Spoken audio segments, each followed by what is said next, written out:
טוב או לא טוב להיות מושפע מאחרים? כן ולא.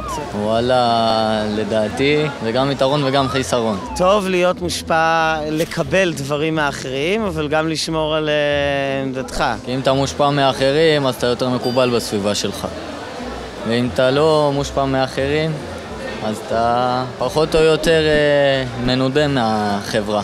האם אנחנו יכולים להיפתח אל העולם מבלי לוותר על הייחודיות שלנו? זאת אחת השאלות המשמעותיות ביותר שהעסיקה את הספרות היהודית בימי הביניים. לאורך כל התקופה הארוכה הזאת התנהל ויכוח סוער מאוד בקהילות יהודיות בעולם. מצד אחד היו יהודים שרצו לחקור את הספרים של העמים שמסביבם וללמוד מהחוכמה שיש להם להציע. מצד אחר היו לא פחות יהודים שטענו שאם ניפתח לתרבות שסביבנו נאבד את הקשר למסורת. אז איך בעצם נפתרה הדילמה? עד המאה ה-9 לספירה פחות או יותר, השאלה הזאת בכלל לא הייתה על הפרק. רוב היהודים חיו בקהילות סגורות, וחל איסור לקרוא כל טקסט שהוא מהחוכמות החיצוניות.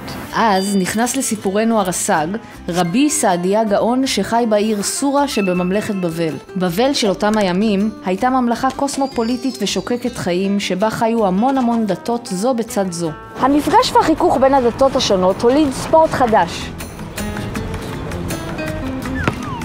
מדי פעם בפעם היו מתכנסים מנהיגים רוחניים מכל הדתות לתחרות על האמת.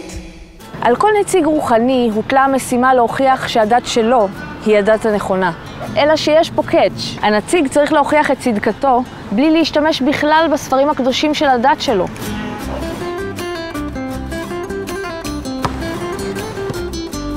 הרס"ג, שהיה מנהיג רוחני חשוב, הופיע לא פעם באירועים כאלה, וידע לצטט מתוך הספרים של הפילוסופים היוונים והמוסלמים המקובלים בתקופתו. לא! מבחינת הרס"ג, החוכמות החיצוניות היו כלי נשק בלבד במלחמתו להגן על היהדות. אך עצם העובדה שהעז לקרוא ולצטט מתוכן, יצרה תקדים ופתחה את הצוהר ליהודים אחרים שהלכו בעקבותיו.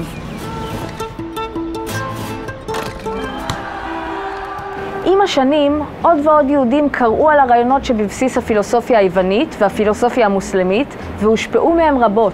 ההשפעה הזאת לא הייתה מקובלת על כולם. רבים מקרב הקהילה היהודית המשיכו להתנגד בטענה שכל היפתחות לתרבות חיצונית מסוכנת, שכן היא מרחיקה את היהודים מהמסורת ומרצון האל.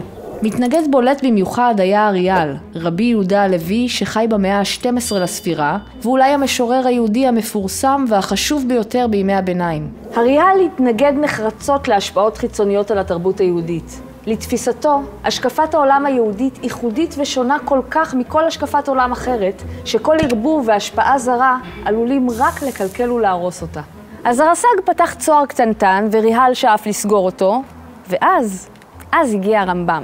הרמב"ם, רבי משה בן מימון, פעל לקראת סוף המאה ה-12 ונחשב לאחד מגדולי הפוסקים בכל הדורות, והיה גם רופא ופילוסוף חשוב. הרמב"ם הכיר היטב את הוויכוח הגועש בעניין החוכמות החיצוניות, ואת גישתו לסוגיה ניסח בצורה פשוטה ובהירה, שמע את האמת ממי שאמרה. כלומר, על פי שיטתו של הרמב"ם, האמת לא נמצאת רק אצל העם היהודי, ועלינו לשאוף ללמוד מכל חוכמה הנמצאת בסביבתנו.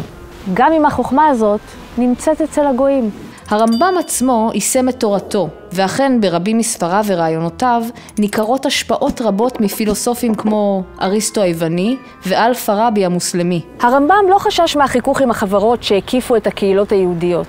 להפך, על פי גישתו, הדרך הטובה ביותר של העם היהודי להתקיים ולשרוד היא דווקא על ידי הכרת נקודות החוזק של העמים שביניהם הוא חי. כלומר, ההישרדות היא לא תוצאה של הסתגרות, אלא דווקא מהלך הפוך של היפתחות. גם היום, השאלה עד כמה אנחנו רוצים להיפתח ולהיות מושפעים מהעולם שסביבנו, בוערת בישראל ובקהילות יהודיות בעולם יותר מתמיד.